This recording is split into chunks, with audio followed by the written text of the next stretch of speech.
What's up everyone? This is Brett at Start Your Skate Business, and in this video I'm going to be sharing with you a little recap of my trip going down to Tampa for the 31st annual Skatepark of Tampa Pro contest. That is like a tongue twister. It is hard for me to say that. So in this video I'm going to share what I learned, who I connected with, and why and how it's pushing me to grow. So as always within my videos, I look between you and my notes here. In this video, I'm going to be reading a lot of what I wrote down. So I've been going to the AM and Pro contests for years now. I use them as checkpoints to stay inspired, soak in the culture, and surround myself with people who live and breathe skateboarding like me. Yo man, Tampa Pro, I just ran into Wrecking Ball. So be geared up to get down as we come back.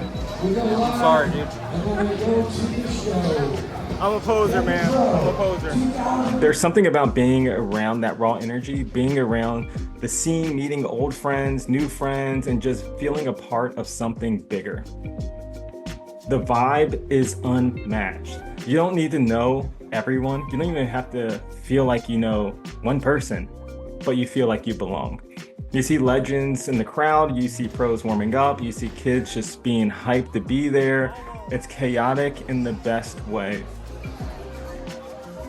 But this trip wasn't just about watching. One of my main goals was to meet Ryan Clemens.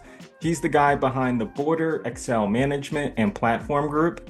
I met him briefly at the Zoomies 100K in Colorado, but this is the time I had a chance to actually sit down and chat with him. At the 100K, we chatted a good bit, and I was able to get his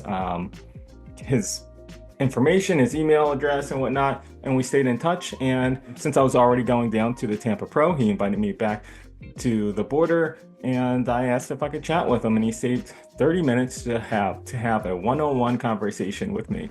All right, here we are at the Border. I'm about to meet up with Ryan Clemens. I'm not going to film the conversation, but we'll get some videos of it. So during that conversation, I learned a lot.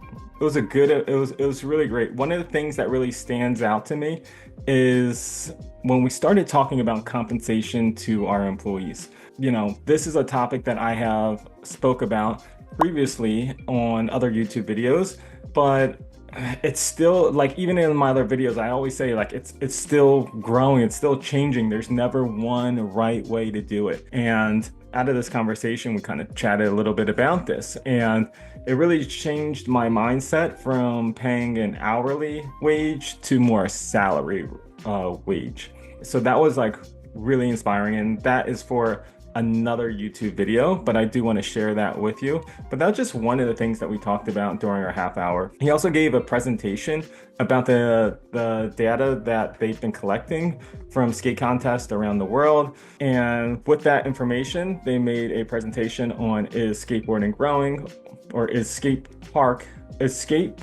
contest enrollment increasing or declining? Now, I'm probably didn't say that 100% accurate, but it's right in there. And then it turns out though that contest attendance is actually going down in the US, but it's increasing in other areas such as Brazil and Japan. So it's really cool to take a look back at other, countries and within the world and see what's going on. And then also here at home, see what's going on here. So during the same presentation, I actually got a chance to speak when they opened it up to a group discussion. And I shared some insight from my own experience running a skate park, mainly how we retain clients by building trust with parents and community leaders at public skate parks. That is when we are going to a public skate park to do our skateboard programs, and really just how I retain both of those two type of clients, parents and then community leaders. And then after that, something unexpected happened. Tons of people came up to me afterwards. They thanked me for talking. There were so many people there that either had a skate park or worked as skateboard instructors, or somehow they were engaged with a skate park. So it was really awesome, because it reminded me that even though I felt like a small fish in a big pond, I had value. I had a lot of value to offer. And going into this, I was nervous. And I wasn't nervous to meet Ryan. I was more nervous about just being alone.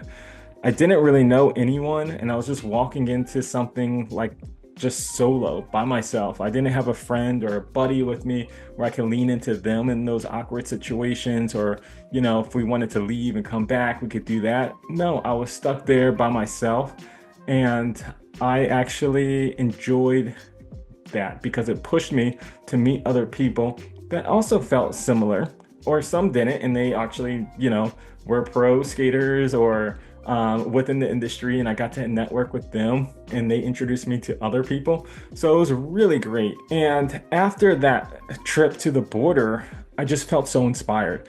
I went back to the skate park of Tampa and just felt really, really good. Like I had already won something. I wasn't just a spectator anymore. I was showing up as a creator and someone to try to grow the industry.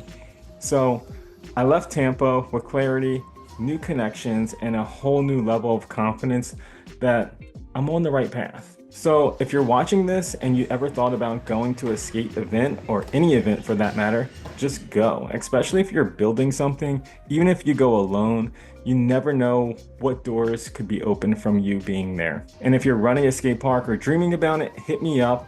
This whole trip made me realize how many people who are out there doing the same thing and how important it is to share what we learned. Leave a comment below. Of course, like and subscribe if you enjoyed this video, and let's grow skateboarding together. Thanks for watching, y'all. Talk to you later.